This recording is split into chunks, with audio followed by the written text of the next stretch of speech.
आइए आज के इस विश्लेषण में सीधे एक दिलचस्प कहानी पर चलें। कलात्मक संतुष्टि की असली कीमत आखिर क्या है? आखिर क्या होता है जब किसी को अपना काम एकदम परफेक्ट लगने लगे? इसका जवाब वाकई हैरान करने वाला है। ये कहानी एक युवा मूर्तिकार की है। बचपन की साधारण मूर्तियों से शुरू होकर उसकी कलाकृतियां बेशकीमती बन गईं। सफलता के बावजूद उसके पिता हमेशा कोई न कोई छोटी कमी निकाल ही देते थे। मकसद था लगातार सुधार।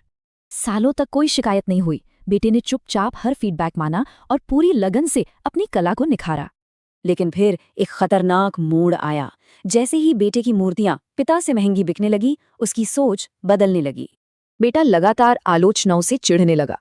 उसे लगा कि मूर्तियों की ऊंची कीमत का मतलब ही उसकी पूर्ण निपुणता है। और फिर सब्र टूट गया। बेटे ने गुस्से में हर तरह के मार्गदर्शन और सलाह को पूरी तरह ठुकरा दिया। पिता ने तुरंत टोकना बंद कर दिया। शुरुआत में तो इस नई शांति से बेटे को बहुत ज्यादा खुशी मिली। लेकिन अब इस ग्राफ पर नजर डालते हैं। इसके बाद लोगों की तारीफें और मूर्तियों की कीमतें अचानक रुक गईं। अब यहाँ सबसे बड़ा सवाल उठता है, आखिर ये शानदार सफलता अचानक ऐसे कैसे रुक गई?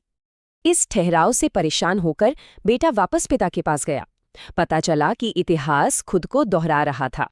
पिता ने समझाया कि असली राज उनकी आलोचनाएं नहीं थी, बल्कि उनसे पैदा होने वाली वो असंतुष्टि थी। मतलब बात बिल्कुल साफ है। पूर्ण संतुष्टि ही किसी भी इंसान के विकास की सबसे बड़ी दुश्मन होती है। लोग हमेशा कुछ बेहतर चाहते हैं। जैसे ही कोई खुद को बेहतर बनाना छोड़ देता है, वो पिछड़ने लगता है। पिता की सीख कमाल की थी। आगे बढ़ने का जज्बा बनाए रखने के लिए असंतुष्टि को अपनाना ही पड़ता है। और यही सोच किसी भी कौशल में महारत हासिल करने के लिए एक शानदार और मजबूत ढांचा तैयार करती है। असल में आलोचना कोई बुराई नहीं, बल्कि एक मौका है। जो फीडबैक को अपनाता है वो हमेशा आगे बढ़ता है।